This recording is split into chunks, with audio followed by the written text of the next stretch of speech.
నమస్తే, welcome to Abhinav Bharat.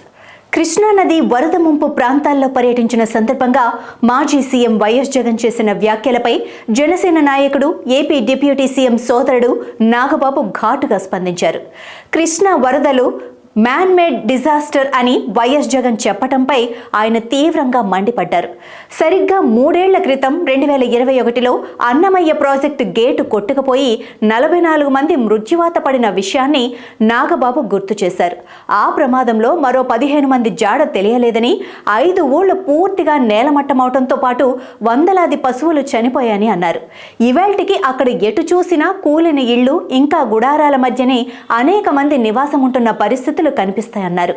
చెయ్యేరులో పెద్ద ఎత్తున ఇసుక తవ్వకాలు జరపడంతో దాన్ని తరలించడానికి నదిలో లారీలు దిగుతాయని, డ్యామ్ గేట్లు ఎత్తితే అవి వరదలో చిక్కుకుపోతాయి కాబట్టి వాటిని పైకి తరలించే వరకు డ్యామ్ గేట్లు ఎత్తనివ్వకుండా ఆపారని, అందుకే ప్రాజెక్టు గేటు కొట్టుకుపోయిందనేది ప్రధాన ఆరోపణ.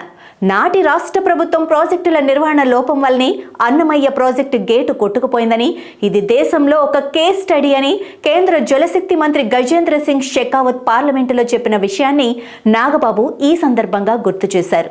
దీన్నే మ్యాన్ మేడ్ డిజాస్టర్ అంటారని, జగన్ ఫస్ట్ క్లాస్ స్టూడెంట్ కాబట్టి న్యాచురల్ డిజాస్టర్కి మ్యాన్ మేడ్ డిజాస్టర్కి తేడా తెలుసుకోవాలని నాగబాబు విమర్శించారు. అప్పట్లో డ్యామ్ గేటు సకాలంలో రిపేరు చేయకపోవటం వలన, వైసీపీ నాయకులు ఇసుక అక్రమంగా మితిమీరి రవాణా చేయటం వలన అన్నమయ్య డ్యామ్ కొట్టుకుపోయిందని, అది ఖచ్చితంగా మ్యాన్ మేడ్ డిజాస్టర్ అని నాగబాబు అన్నారు. ముంపు ప్రాంతాల్ని పర్యటించి వరదల ద్వారా ఆస్తులు నష్టపోయిన బాధితుల్ని వీలైతే ఆర్థికంగా ఆదుకోవాలని ఆయన జగన్కు హితవు పలికారు. విపత్తు సమయంలో కూడా విమర్శలే పనిగా పెట్టుకోవద్దని, వీలైనంత సాయం చేస్తే ప్రజలకు ఉపయోగపడుతుందని జనసేన నాయకుడు నాగబాబు కోరారు. నాయకులారా, మీ పనితనం మీ అధినాయకులకు తెలియజేయాలనుకుంటున్నారు. ప్రజలారా, మీ సమస్యలను మీ నాయకులకు తెలియజేయాలనుకుంటున్నారు. ప్రజా సమస్యల పరిష్కార వేదిక మీ అభినవ్ భారత్.